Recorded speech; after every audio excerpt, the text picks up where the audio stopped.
Finally, free from any more baggage. Today marks the beginning of our life together with my parents at my house. However, as soon as my parents passed away, my husband, who had demolished our family home, dropped a bombshell on me. Standing in front of the now non-existent house, he declared, "What are you talking about? Have you lost your mind too? Come to our house with the inheritance. Quick." His words left me dumbfounded, and I couldn't help but burst into laughter.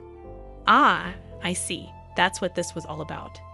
Perplexed, my husband, Howard, and my in-laws looked at me incredulously.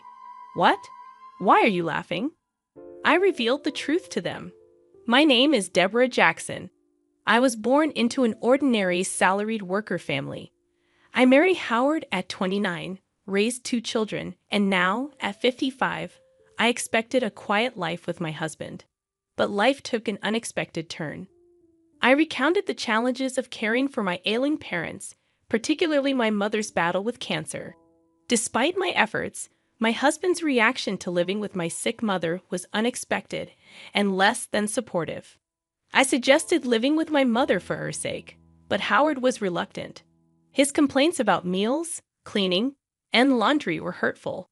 Despite the challenges, we moved to my family home to care for my mother, even though Howard's initial attitude remained unchanged.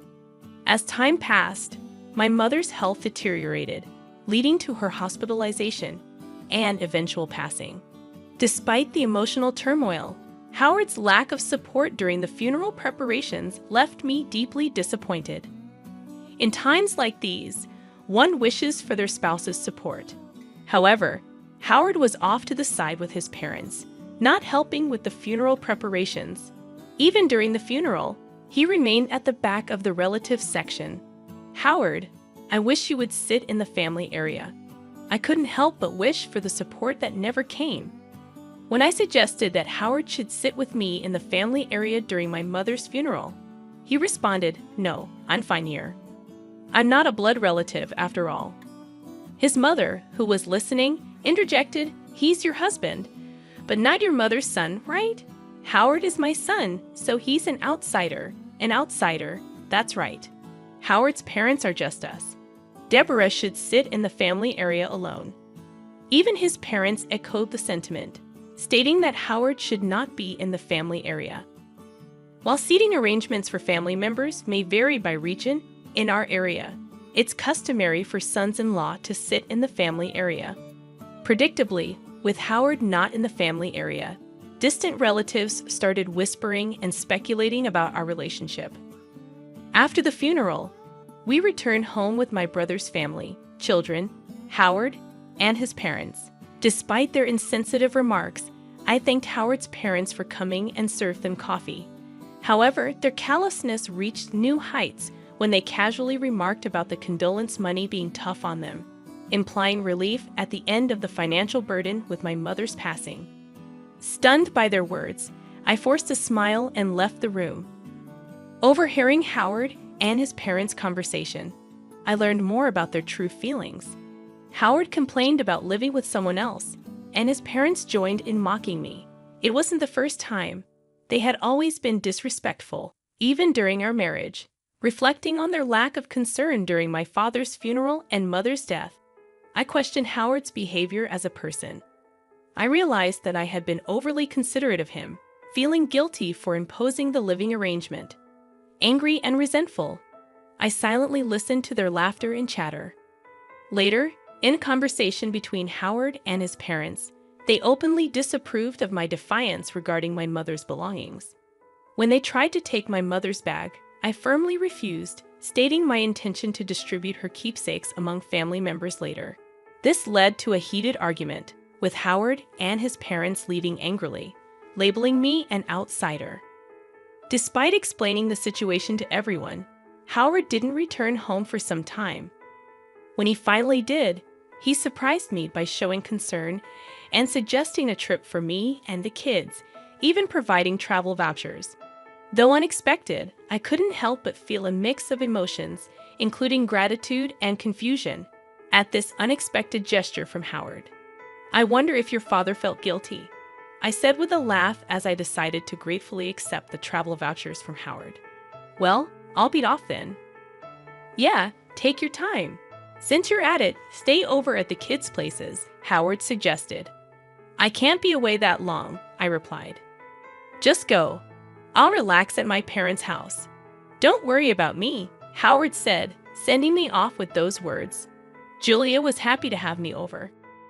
So before the trip, I visited Julia's and then Luke's homes, having been unable to visit while caring for my mother. I helped out a bit by making and freezing some meals for them. Mom, you don't get to relax at all, but thank you. It really helps. They both expressed gratitude for my home-cooked meals. This was all thanks to Howard's suggestion. Then came the long-awaited trip, and I spent a relaxing time at the hotel with my children. It seemed to heal much of the fatigue and sorrow from caregiving and losing my parents. I was away for nearly a week, but both kids returned to their homes with bright smiles. That was fun. We should thank Dad once in a while, Julia suggested. Really? Once in a while? But I wonder if he's up to something, I laughed, half-jokingly. Don't say that.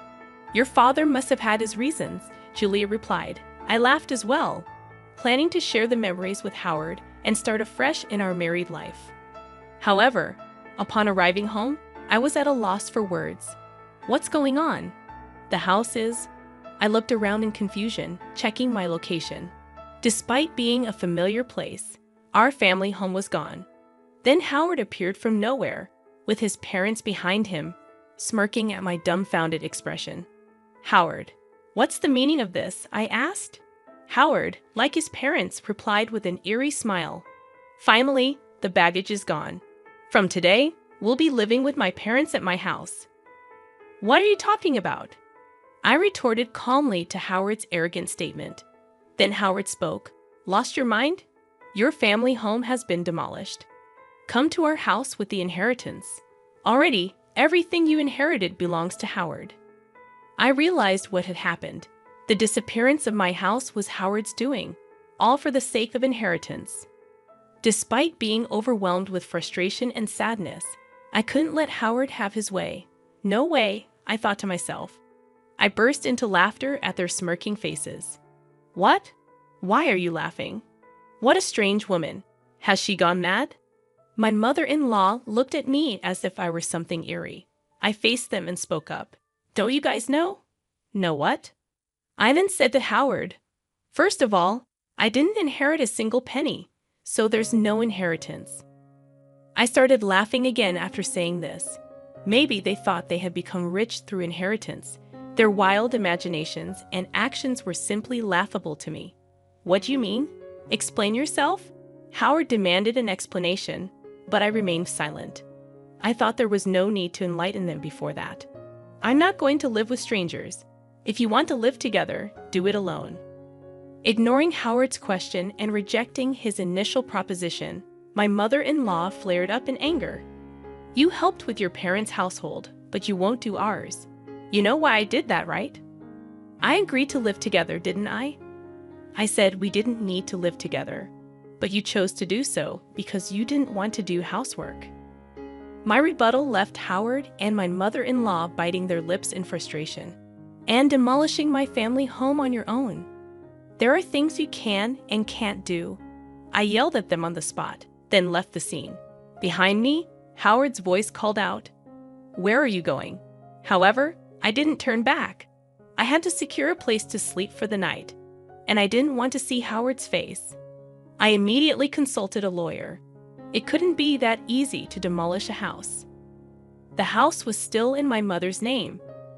When I wondered which company had taken the job, an unbelievable truth came to light. Howard and my father-in-law had directly demolished the house themselves. They had meticulously prepared, enlisting the help of acquaintances from my father-in-law's demolition company and renting heavy machinery. Moreover, they had given me the travel vouchers to drive me out. The realization of being utterly deceived brought tears to my eyes and filled me with frustration. Is there any way to punish the three of them? I asked the lawyer through tears, and he smiled kindly. Your husband, who demolished the house registered under your mother's name without permission, can be charged with criminal damage and sued for compensation. Let's start by demanding a proper apology from your husband and his parents." I nodded at his words, and the lawyer promptly started the proceedings. A few days later, an irate call came from Howard. "What's this letter of demand about?" "Oh, you received it. Since you destroyed our important house, you'll have to compensate for it." Compensate? I told you we were moving into the family home. I demolished an unused house for you. You should be grateful, not demanding compensation. Just bring your inheritance and come back home. Howard arrogantly insisted. Grateful for being demolished? Really? And about the inheritance coming home? There's none to bring since I didn't inherit anything. I shouted back over the phone. Howard fell silent, seemingly stunned by my outburst. The reason I laughed when the house was demolished was precisely this. I had a whole year to spend with my mother. It was obvious we would have discussed the inheritance. Then I said, I don't need anything. Give it all to my brother. Thus, all cash and securities were inherited by my brother. He said that I should get the house since he lived far away and couldn't manage it. If I wasn't going to live there, it could be rented out to someone else. That was the plan for me to inherit the house anyway. Either you and your father restore the family home to its original state or pay the amount written there. This amount, I'm being kind enough to suggest a settlement. If you can't pay, I'll file a police report and sue you, I spoke firmly. Sorry, I didn't think you'd be so angry. Of course, Howard replied. I'm angry. Howard began making excuses. He thought that as long as the family home was there, he couldn't live with his parents, especially since his father had always wanted to live with us. My father-in-law was fond of Luke and seemed to have wanted to live with him. He had refused to live together back then because it would have made commuting difficult, but his parents seemed to think I was the one opposed to it. So it turns out that Howard had convinced his parents to agree to this plan by demolishing my family home and making them believe I would move in with the inheritance. But even knowing this now, there's no way I can forgive it. So please forgive me. I didn't mean any harm. Dad is remorseful too. If he's truly remorseful, then he'll agree to the settlement. I said this and hung up the phone. Howard kept calling me and sending messages to apologize. If you're sorry, then hurry up and transfer the money. I pushed Howard away with these words.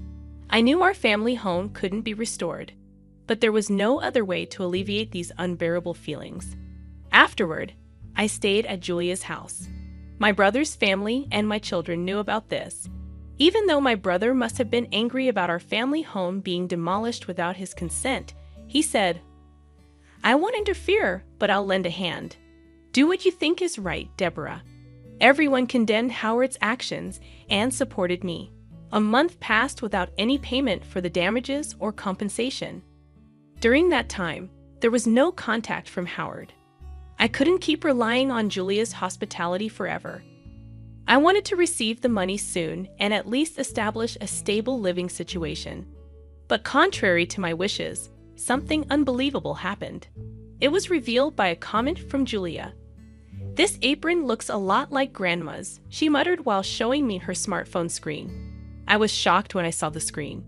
It was a product page on a flea market app. The item Julia thought resembled my mother's apron was a unique piece I had made for my mother. What? This is Grandma's apron. I made it, so there's no mistake, really, Julia said and hurriedly checked other pages.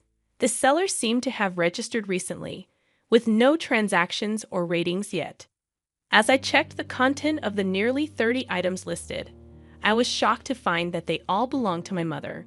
I immediately realized it must be Howard's doing. No one else but Howard, who had demolished the house, could have taken my mother's belongings. I called Howard right away. What's this about the app, Howard?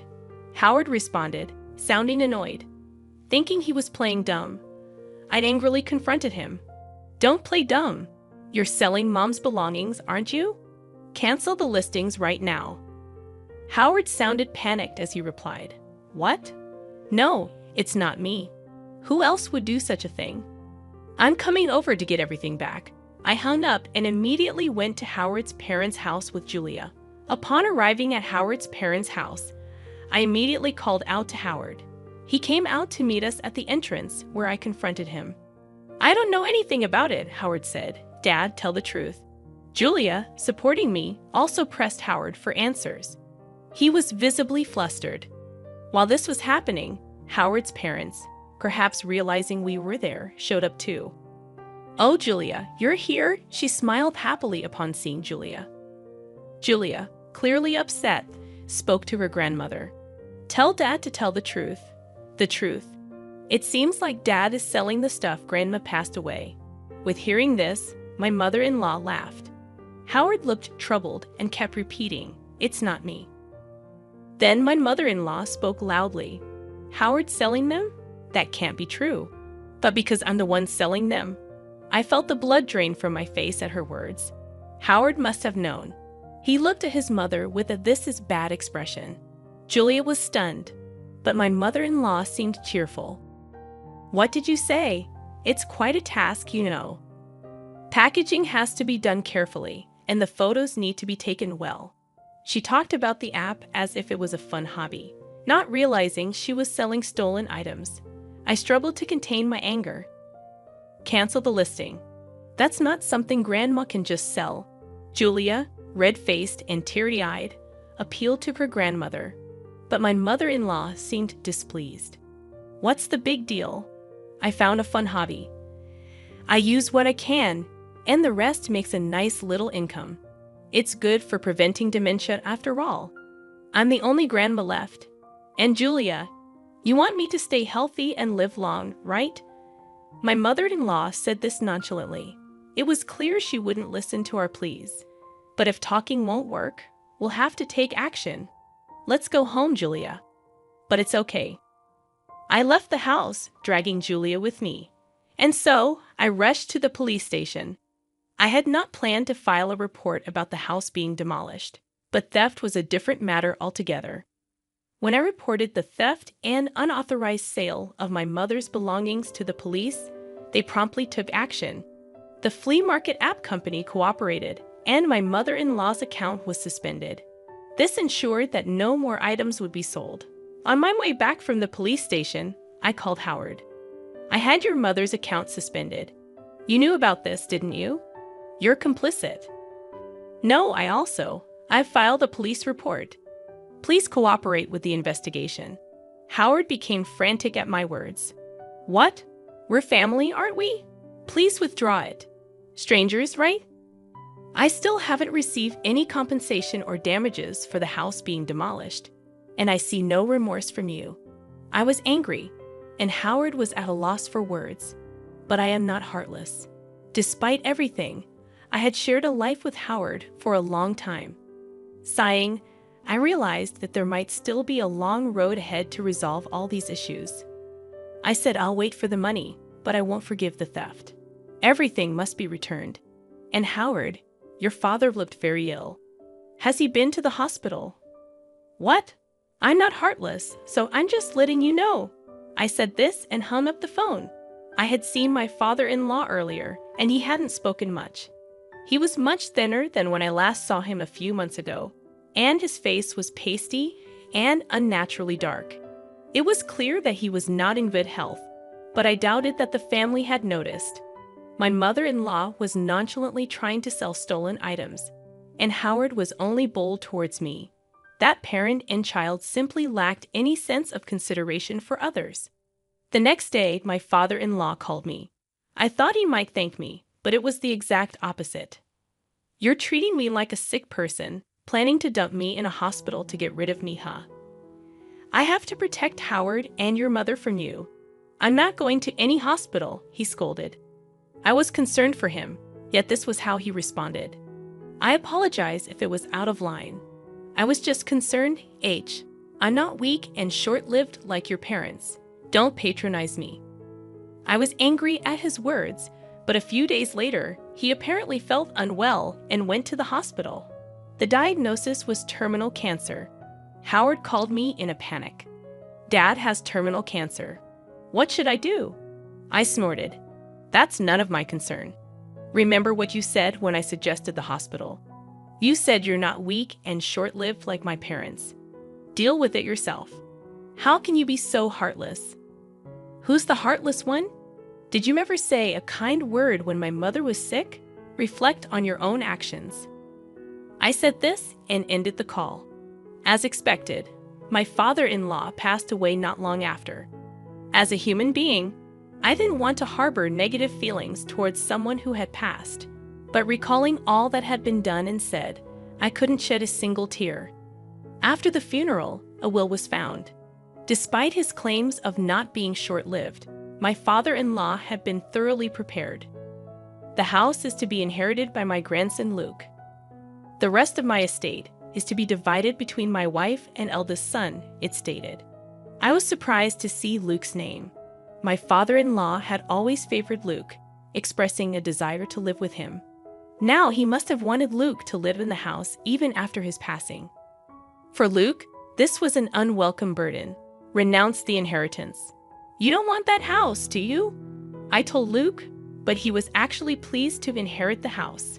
Inheriting the house would only mean paying inheritance taxes, with no real benefit for Luke. However, if he was happy with it, it wasn't my place to say anything. As per his grandfather's will, Luke inherited the house. My mother-in-law was delighted and paid the inheritance tax. He's our heir, after all, she said. Well, that wasn't wrong. I felt a bit down, feeling like Luke was taken from me. But then something unbelievable happened. Come to our house, responding to Howard's message, I immediately went to his parents' house. There, like we once stood, my mother-in-law and Howard, frozen in front of their house. On the property, there were heavy machines, trucks with the demolition company's name, and workers all demolishing the house. What's going on? It's my house. I can do whatever I want with it, right? Luke, who appeared out of nowhere, seemed pleased watching the house being demolished. Luke, what are you doing? Stop it right now. Even if I stop now, we can't live there anyway, Mom. Luke, what have you done? My mother-in-law and Howard pleaded with Luke, but he just laughed. Have you forgotten what Grandpa and Dad did to Mom, Luke? Grandma, you were horrible to Mom too, right? Did you apologize? Luke, his smile gone, glared sharply at his mother and Howard. They fell to their knees as the machines continued to loudly demolish the house. I felt relieved seeing the scene. Later, Howard, having finally received the inheritance, paid the compensation and damages. It seemed that Luke had recovered the stolen items my mother-in-law took from my mother, and they were safely returned to me. Mom, you've got me and Julia, Luke said, and I finally shed tears of relief. Howard and his mother lost their house and were left with no money, now living again in company housing. Howard and I had moved out of the company housing, and now Howard, along with his mother, had returned, becoming the talk of the town.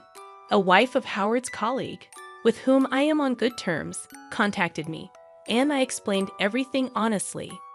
They'll likely live uncomfortably in the company housing now, but it's their own doing. Furthermore, with Howard's retirement, the two will need to save up for their future living arrangements. I might occasionally ask friends for updates on their situation, just for a story to share. I continued to stay at Julia's house, but Luke is now planning to get married and build a house. The land from his parents' house sold for a decent amount, surprisingly making the demolished house useful. Mom, come live with us. Luke even invited me to live with them.